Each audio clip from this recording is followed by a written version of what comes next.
Okay guys, so today we are looking at our notes, and let me get to those.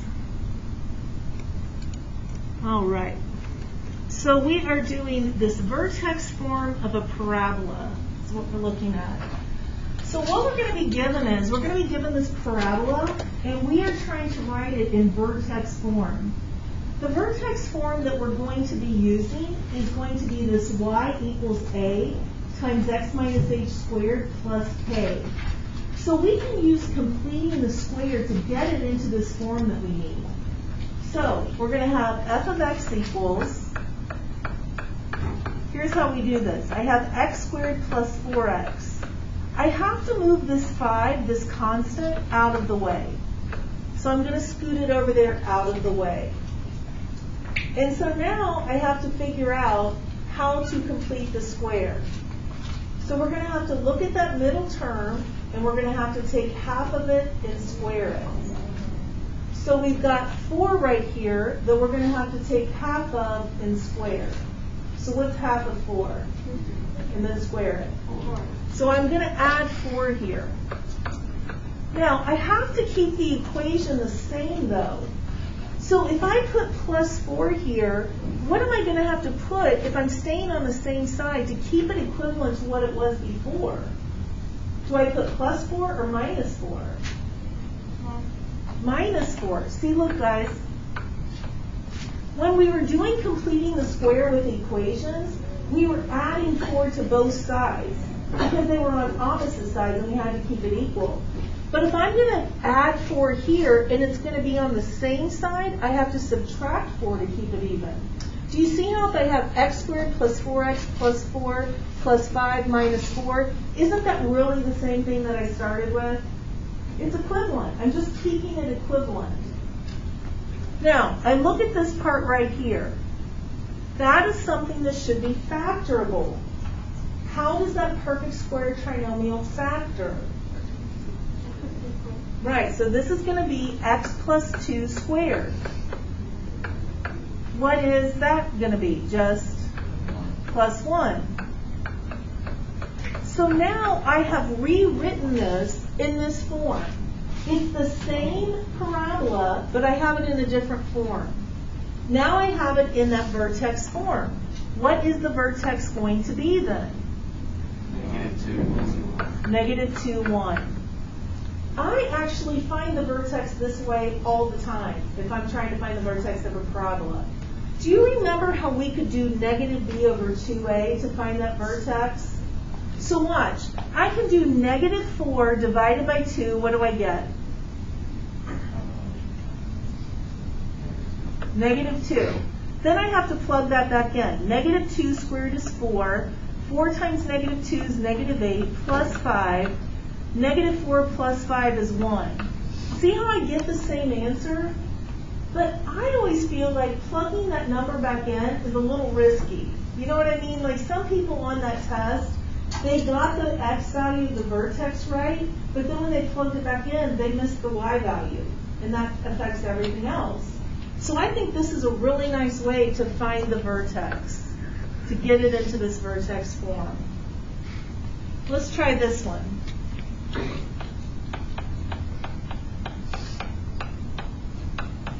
Now what do I do with the 28? Just do what? Just move it over here. I'm going to complete the square. To complete the square, I have to look at this value right here. And look at that value, and then what do?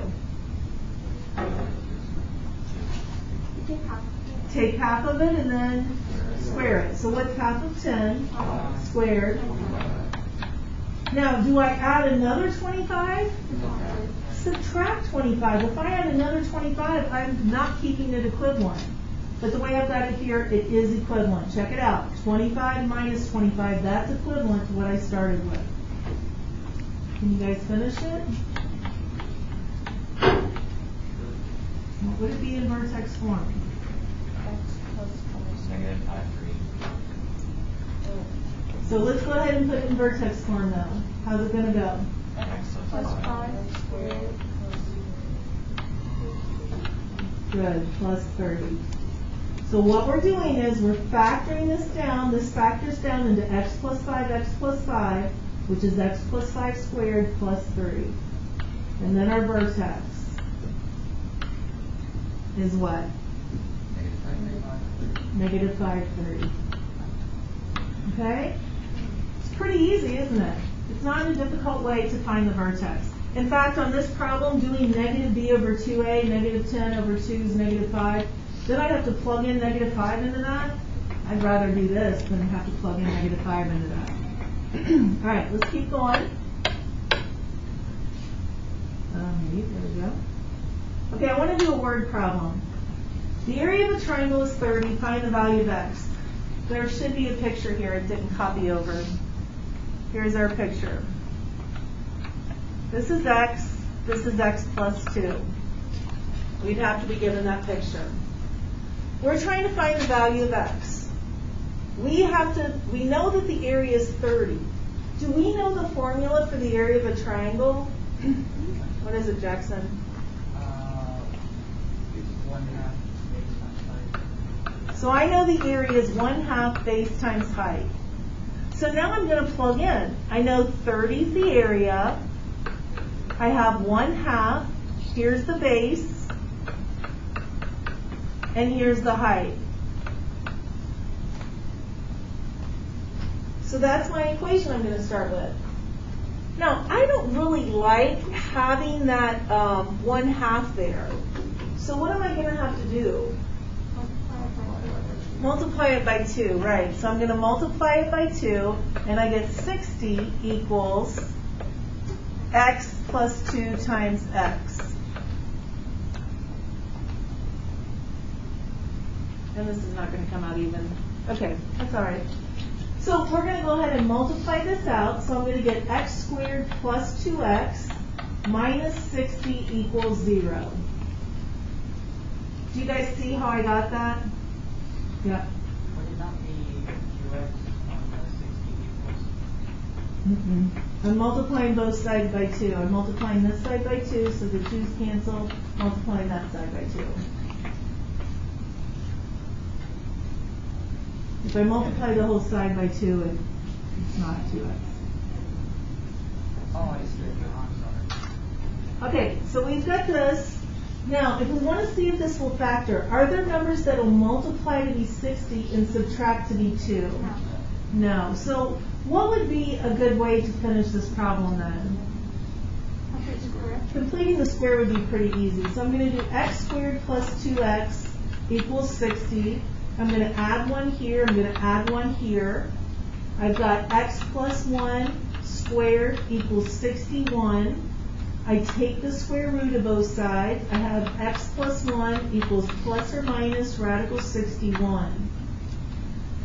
Is it possible for a triangle to be negative 1 minus radical 61? No. So my x value is actually going to be negative 1 plus radical 61. Is this a positive number, negative 1 plus radical 61? Yeah. Yeah, because radical 61 is almost 8, so that's fine. So then it says to find the value of x. That is my value of x. This side, what if we had to find this side? All it asks for is the value of x. But what would this side be if I had to find it? 1 plus radical 61. You got it. Okay?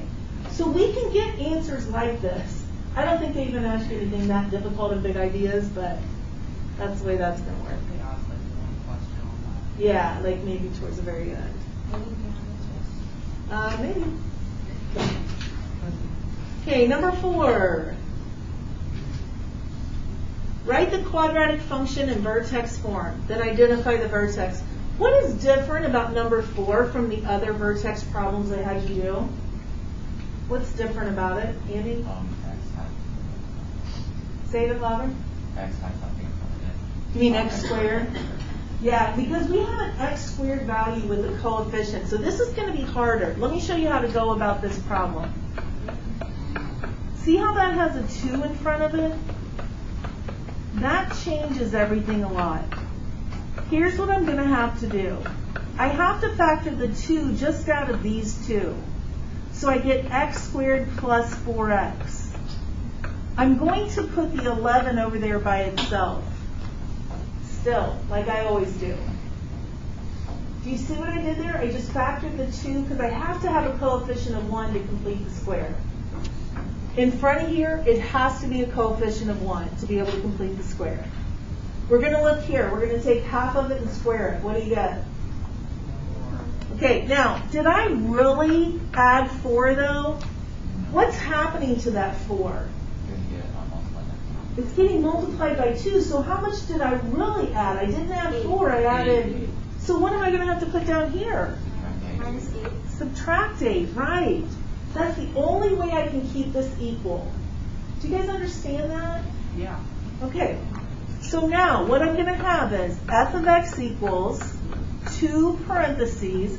How does this factor?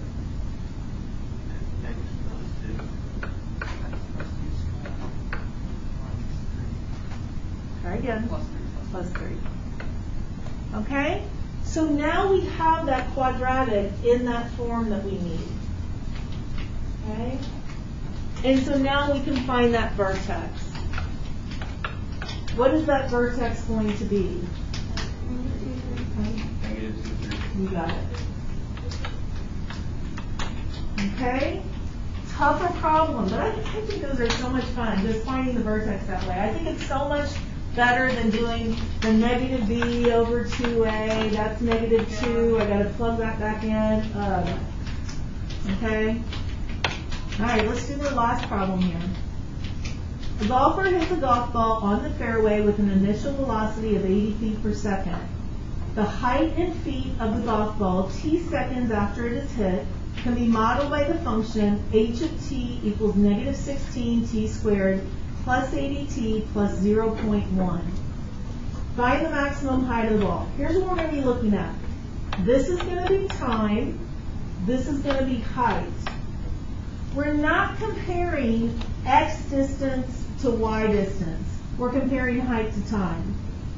We're trying to find the maximum height of the ball. Where is the maximum height going to happen? At the what?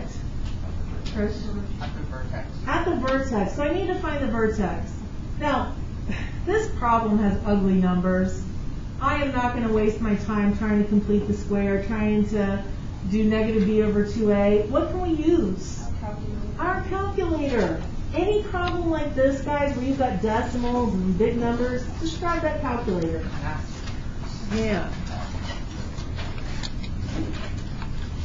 So go to y equals, type that thing in.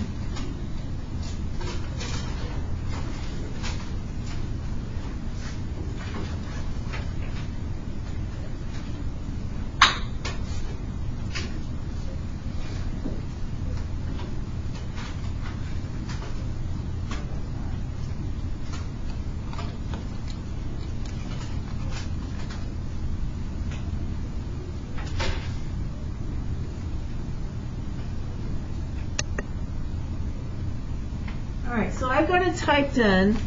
I go to Zoom 6 to graph it. Here's the way it looks. I'm comparing time to height. Ugh. What am I going to have to do to find that, how long it takes for it to, or what its maximum height is? Go to that window and do what? Change the max. Which one, the X max or the Y max? Alright, let's go with 100, see how that does. Yeah, I agree. It's a little, I'm going to go a little bit higher just to be sure. Let's go up to like 150.